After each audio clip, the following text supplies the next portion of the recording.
ನಮಸ್ಕಾರ ಸ್ನೇಹಿತರೆ, ನೇತ್ರ ದಯಾನಂದ್ ಕನ್ನಡ ಲಾಗ್ಸ್ಗೆ ಸ್ವಾಗತ. ಎಲ್ಲರೂ ಹೇಗಿದ್ದೀರಾ? ನಾನು ಕೂಡ ಚೆನ್ನಾಗಿದ್ದೀನಿ. ಹಾಗೆ ನೀವು ಕೂಡ ಚೆನ್ನಾಗಿದ್ದೀರಾ ಅನ್ಕೊಂಡ್ಬಿಟ್ಟು ನನ್ನ ಇವತ್ತಿನ ವಿಡಿಯೋನ ನಾನು ಸ್ಟಾರ್ಟ್ ಮಾಡ್ತಾ ಇದ್ದೀನಿ. ನನ್ನ ಇವತ್ತಿನ ವಿಡಿಯೋ ಬಂದ್ಬಿಟ್ಟು ಸಂಜೆಯ ರೊಟೀನ್ ಯಾವ ರೀತಿ ಇರುತ್ತೆ ಅಂತ ನಿಮ್ಮ ಜೊತೆ ಶೇರ್ ಮಾಡ್ಕೊಳ್ತಾ ಇದ್ದೀನಿ.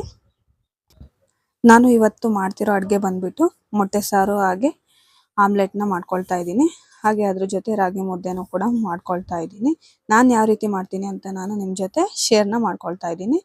ನಾನು ಇಲ್ಲಿ ಮೊದಲಿಗೆ ಒಂದು ಮಿಕ್ಸರ್ ಜಾರ್ನ ತೊಗೊಂಡ್ಬಿಟ್ಟು ಒಂದು ಇಡಿ ಆಗುವಷ್ಟು ಕೊತ್ತಂಬರಿ ಸೊಪ್ಪನ್ನ ತೊಳೆದು ಹಾಕೊಂಡಿದ್ದೀನಿ.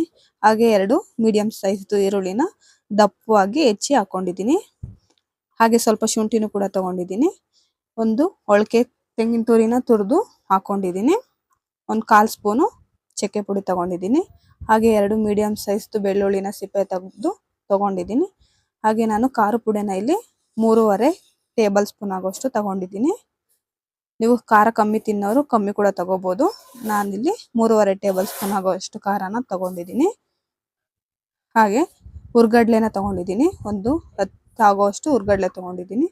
ಹಾಗೆ ಧನಿಯಾ ಪುಡಿ ತಗೊಂಡಿದ್ದೀನಿ. 3.5 ಚಮಚದಷ್ಟು ಧನಿಯಾ ಪುಡಿನ ನಾನು ತಗೊಂಡಿದ್ದೀನಿ. ಈಗ ನಾನು ಇದನ್ನ ರುಬ್ಬಿ ಇಟ್ಕೊಳ್ತಾ ಇದ್ದೀನಿ.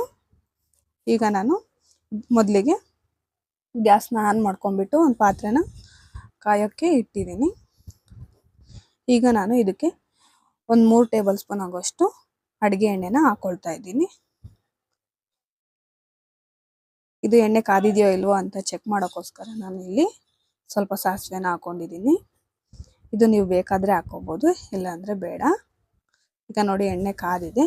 ಈಗ ನಾನು ರುಬ್ಬಿರೋ ಅಂಥ ಮಸಾಲೆನ ಹಾಕೊಳ್ತಾ ಇದ್ದೀನಿ. ನಾವು ಪೂರ್ತಿ ರುಬ್ಬಿರೋ ಮಸಾಲೆನ ನಾನು ಇಲ್ಲಿ ಹಾಕೊಂಡಿದ್ದೀನಿ.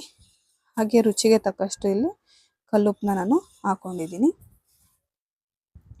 ನಾವು ಯಾವುದಕ್ಕೆ ಬೇಕೋ ಅದಕ್ಕೆ ಇಲ್ಲಿ ನಾನು ನೀರನ್ನ ಸೇರಿಸ್ಕೊಂಡಿದ್ದೀನಿ. ನಾನು ಇಲ್ಲಿ ಮೊಟ್ಟೆ ಸಾರನ್ನ ಮಾಡೋದಕ್ಕೆ 9 ಮೊಟ್ಟೆನ ತೊಗೊಂಡಿದ್ದೀನಿ. ನೋಡಿ, ಇನ್ನು ಇದನ್ನು ಕುದೀತಾ ಇಲ್ಲ. ಅಷ್ಟರೊಳಗೆ ನಾನಿಲ್ಲಿ ಅನ್ನ ಮಾಡ್ಕೊಂಡ್ರಾಯ್ತು ಅಂತ ಹೇಳ್ಬಿಟ್ಟು ಒಂದು ಕುಕ್ಕರಲ್ಲಿ 1 ಲೋಟ ಆಗೋಷ್ಟು ಅಕ್ಕಿನ ಹಾಕ್ಕೊಂಡು ತೊಳ್ಕೊಂಬಂದು ಈಗ ಅದಕ್ಕೆ ನಾನು ನೀರನ್ನ ಸೇರಿಸಿ ನೀರು ಮತ್ತು ಉಪ್ಪನ್ನ ಹಾಕ್ಬಿಟ್ಟು ಗ್ಯಾಸ್ ಮೇಲೆ ಇಟ್ಟಿದ್ದೀನಿ. ಗ್ಯಾಸ್ ಆನ್ ಮಾಡಿಬಿಟ್ಟು ಗ್ಯಾಸ್ ಮೇಲೆ ಇಟ್ಟಿದ್ದೀನಿ.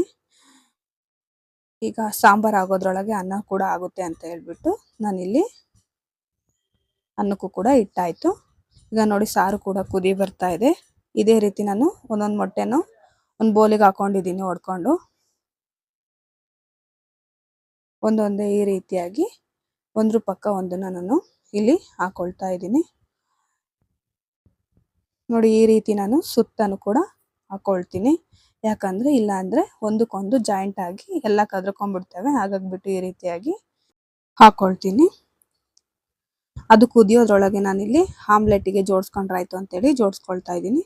ನಾನು ಇಲ್ಲಿ ಒಂದು ಬೌಲ್ನ ತೊಗೊಂಡ್ಬಿಟ್ಟು ಸ್ವಲ್ಪ ಈರುಳ್ಳಿ ಸಣ್ಣದಾಗಿ ಹೆಚ್ಚಿರೋ ಅಂತಹ ಸ್ವಲ್ಪ ಈರುಳ್ಳಿ ಹಾಗೆ ಕೊತ್ತಂಬರಿ ಸೊಪ್ಪು ಹಾಗೆ ಮೆಣಸಿನ್ಕಾಯಿನ ನಾನು ಹಾಕೊಂಡಿದ್ದೀನಿ.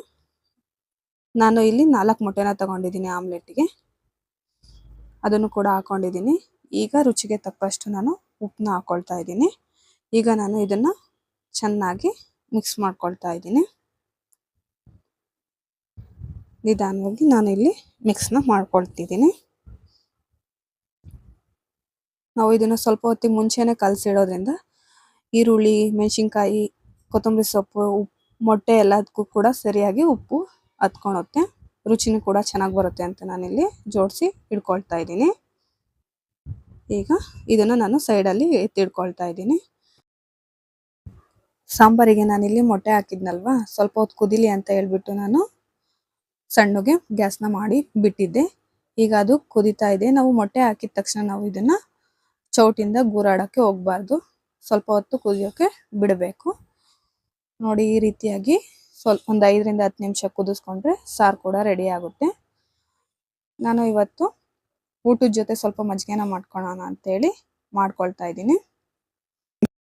ಮೊಸರು ಮತ್ತು ಉಪ್ಪನ್ನ ಸೇರಿಸ್ಕೊಂಡ್ಬಿಟ್ಟು ನಾನು ಇಲ್ಲಿ ಒಂದು ಸ್ವಲ್ಪ ಗ್ರೈಂಡ್ನ ಮಾಡ್ಕೊಳ್ತಾ ಇದ್ದೀನಿ. ಈಗ ನಾವು ಅನ್ನಕ್ಕೆ ಇಟ್ಟಿದ್ವಲ್ವ, ಅನ್ನ ಕೂಡ ರೆಡಿಯಾಗಿದೆ. ಈಗ ಮಜ್ಜಿಗೆಗೆ ಒಂದು ಸ್ವಲ್ಪ ಒಗ್ಗರಣೆ ಕೊಟ್ಟರೆ ಚೆನ್ನಾಗಿರುತ್ತೆ ಅಂತ ಹೇಳ್ಬಿಟ್ಟು ನಾನು ಇಲ್ಲಿ ನಾನು ಒಂದು ಬಾಣಲಿನ ಇಟ್ಕೊಂಡಿದ್ದೀನಿ. ಅದಕ್ಕೆ 1 ಟೇಬಲ್ ಸ್ಪೂನ್ ಆಗುವಷ್ಟು ಅಡಿಗೆ ಎಣ್ಣೆನ ತಗೊಂಡಿದ್ದೀನಿ. ಸ್ವಲ್ಪ ಸಾಸಿವೆನ ಹಾಕೊಂಡಿದ್ದೀನಿ. ಸಾಸಿವೆ ಸಿಡಿದ್ಮೇಲೆ ನಾನಿಲ್ಲಿ ಸ್ವಲ್ಪ ಕರ್ಬೇವಿನ ಸೊಪ್ಪನ್ನ ಹಾಕೊಂಡಿದ್ದೀನಿ. ಅದು ಆರ್ಲಿ ಅಂತ ನಾನು ಆ ಕಡೆ ಸೈಡಲ್ಲಿ ಇಟ್ಕೊಂಡಿದ್ದೀನಿ. ಈಗ ರುಬ್ಬಿಟ್ಕೊಂಡಿದ್ನಲ್ಲ ಮಜ್ಜಿಗೆನ, ಅದನ್ನ ನಾನು ಒಂದು ಪಾತ್ರೆಗೆ ಸೇರಿಸ್ಕೊಳ್ತಾ ಇದ್ದೀನಿ.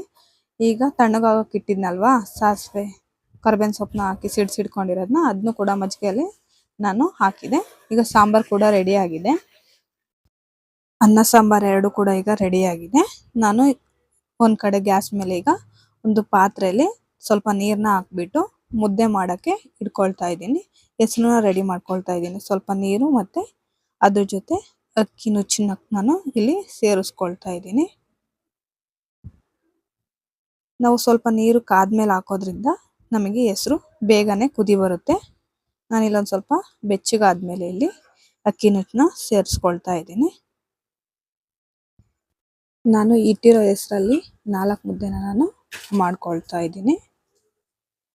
ಇದು ಕುದಿ ಬರೋದ್ರೊಳಗೆ ಈ ಕಡೆ ನಾನು ಒಂದು ಪ್ಯಾನ್ನ ಇಟ್ಕೊಂಡಿದ್ದೀನಿ ಕಾಯಕ್ಕೆ. ಆಮ್ಲೆಟ್ನ ಹಾಕೊಂಡ್ರೆ ಆಯ್ತು ಅಷ್ಟೊತ್ತಿಗೆ ಅಂತ ಹೇಳ್ಬಿಟ್ಟು. ಈಗ ಪ್ಯಾನ್ ಕೂಡ ಕಾದಿದೆ, ಅದಕ್ಕೆ ನಾನು ಎಣ್ಣೆನ ಹಚ್ಕೊಳ್ತಾ ಇದ್ದೀನಿ. ನೋಡಿ, ಈಗ ನಾನು ಎಣ್ಣೆನ ಸವರ್ಕೊಳ್ತಾ ಇದ್ದೀನಿ. ಸ್ವಲ್ಪ ಈ ರೀತಿಯಾಗಿ ಹಚ್ಕೊಳೋದ್ರಿಂದ ಅದು ನಮಗೆ ಹಂಚಿಗೆ ಅಂಟೋದಿಲ್ಲ, ಬೇಗನೆ ಕೂಡ ಎದ್ದೊಣುತ್ತೆ. ಹಾಗಾಗಿ ನಾನು ಸ್ವಲ್ಪ ಹಂಚಿಗೆ ಎಣ್ಣೆನ ಹಾಕೊಂಡಿದ್ದೀನಿ. ಹಾಗೆ ಮೇಲೂ ಕೂಡ ಸ್ವಲ್ಪ ಎಣ್ಣೆನ ಹಾಕೊಂಡಿದ್ದೀನಿ. ಈಗ ಆ ಕಡೆ ಆಮ್ಲೆಟ್ನ ಹಾಕೊಳ್ತಾ ಇದ್ದೆ, ಅಷ್ಟೊತ್ತಿಗೆ ಇಲ್ಲಿ ಕಡೆ ಮುದ್ದೆ ಹೆಸರು ಕೂಡ ಕುದಿ ಬರ್ತಾ ಇತ್ತು. ಹಾಗೆ ನಾನು ಅದಕ್ಕೆ ರಾಗಿ ಹಿಟ್ಟನ್ನ ಹಾಕೊಳ್ತಾ ಇದ್ದೀನಿ. ನೋಡಿ, ಈ ರೀತಿಯಾಗಿ ನಾವು ದಪ್ಪಕ್ಕೆ ಒಂದೇ ಕಡೆ ಬರೋ ರೀತಿಯಾಗಿ ನಾವು ಇಲ್ಲಿ ರಾಗಿ ಹಿಟ್ಟನ್ನ ಹಾಕೋಬೇಕಾಗುತ್ತೆ. ನೋಡಿ, ಈ ರೀತಿ ಹಾಕೊಳೋದ್ರಿಂದ ಸುತ್ತನೂ ಕೂಡ ನಮಗೆ ಕುದಿಯುತ್ತೆ. ಆಗ ಮುದ್ದೆನೂ ಕೂಡ ಚೆನ್ನಾಗಿ ಆಗುತ್ತೆ, ಬೇಗನೂ ಕೂಡ ಬೇಯುತ್ತೆ. ನಾವು ಇಲ್ಲಿ ಒಂದು 5 ನಿಮಿಷ ಅದನ್ನು ಬೇಯೋಕ್ಕೆ ಬಿಡಬೇಕು ಮುದ್ದೆದ. ಅಷ್ಟರೊಳಗೆ ಈ ಕಡೆ ಆಮ್ಲೆಟ್ ಕೂಡ ರೆಡಿ ಆಗ್ತಾ ಇತ್ತು, ಬೆಂದಿತ್ತು. ಹಾಗಾಗಿ ಅದನ್ನು ಕೂಡ ನಾನಿಲ್ಲಿ ತಿರುವು ಹಾಕೊಂಡೆ. ನೋಡಿ, ಈಗ ಒಂದು 5 ನಿಮಿಷ ಆಯ್ತಲ್ವಾ, ಮುದ್ದೆನೂ ಕೂಡ ಚೆನ್ನಾಗಿ ಬೆಂದಿದೆ. ಈಗ ನಾವು ಇದನ್ನ ತಿರುವ್ಕೋಬೇಕು. ನೀಟಾಗಿ ಇದನ್ನ ನಾವು ಈ ರೀತಿಯಾಗಿ ತಿರುವ್ಕೋಬೇಕು, ನಿಲ್ಸೋಕೆ ಹೋಗ್ಬಾರ್ದು. ಕರೆಕ್ಟಾಗಿ ನಾನು ಇಲ್ಲಿ ಹಿಟ್ಟನ್ನ ಹಾಕೊಂಡಿದ್ದೆ, ಹಾಗಾಗ್ಬಿಟ್ಟು ನಿಲ್ಲಿಸ್ದಲೆ ನಾನು ಇದನ್ನ ತಿರುವ್ಕೊಂಡಿದ್ದೀನಿ. ನೋಡಿ, ಈ ರೀತಿಯಾಗಿ ನಾವು ಪೂರ್ತಿ ಕೂಡ ಚೆನ್ನಾಗಿ ಮಿಕ್ಸ್ನ ಮಾಡ್ಕೋಬೇಕು. ಪೂರ್ತಿ ಅದು ಹಿಟ್ಟಿಟ್ಟ ಥರ ಕಾಣಬಾರ್ದು, ಆ ರೀತಿ ನಾವು ಪೂರ್ತಿಯಾಗಿ ಮಿಕ್ಸ್ನ ಮಾಡ್ಕೋಬೇಕು. ನಾನಿಲ್ಲಿ ಮಿಕ್ಸ್ ಮಾಡ್ಕೊಂಡ್ಮೇಲೆ ಸಣ್ಣಕ್ಕೆ ನಾನು 3-4 ಮುದ್ದೆನ ಮಾಡ್ಕೊಂಡಿದ್ದೀನಿ. ಈ ರೀತಿಯಾಗಿ ನಾನು ಮುದ್ದೆನ ಕಟ್ಕೊಂಡಿದ್ದೀನಿ. ಈಗ ನನ್ನ ಅಡುಗೆ ಎಲ್ಲ ಪೂರ್ತಿಯಾಗಿ ರೆಡಿಯಾಗಿದೆ. ನೋಡ್ತಾ ಇರ್ಬೋದು ನಾನು ಮಾಡಿರೋಂಥ ಮೊಟ್ಟೆ ಸಾಂಬಾರು. ಹಾಗೆ ಅನ್ನನೂ ಕೂಡ. ನನ್ನ ಇವತ್ತಿನ ವಿಡಿಯೋ ನಿಮಗೆ ಹೇಗೆ ಅನ್ನಿಸ್ತು ಅಂತ ಹೇಳ್ಬಿಟ್ಟು ನನಗೆ ಕಮೆಂಟ್ ಮಾಡಿ. ಇಷ್ಟ ಆಗಿದ್ರೆ ಲೈಕ್ ಮಾಡಿ, ಹಾಗೆ ನಿಮ್ಮ ಫ್ರೆಂಡ್ಸ್ ಆ್ಯಂಡ್ ಫ್ಯಾಮಿಲಿಗೂ ಕೂಡ ಶೇರ್ ಮಾಡಿ. ನೋಡ್ತಾ ಇರ್ಬೋದು ರಾಗಿ ಮುದ್ದೆ ಹಾಗೆ ಮಜ್ಜಿಗೆ, ಅದ್ರ ಜೊತೆ ನಾನಿಲ್ಲಿ ಆಮ್ಲೆಟ್ ಕೂಡ ಮಾಡ್ಕೊಂಡಿದ್ದೀನಿ. ದಯವಿಟ್ಟು ನನ್ನ ಚಾನಲ್ನ ಸಬ್ಸ್ಕ್ರೈಬ್ ಮಾಡಿ ಹಾಗೆ ಸಪೋರ್ಟ್ ಮಾಡಿ. ಧನ್ಯವಾದಗಳು.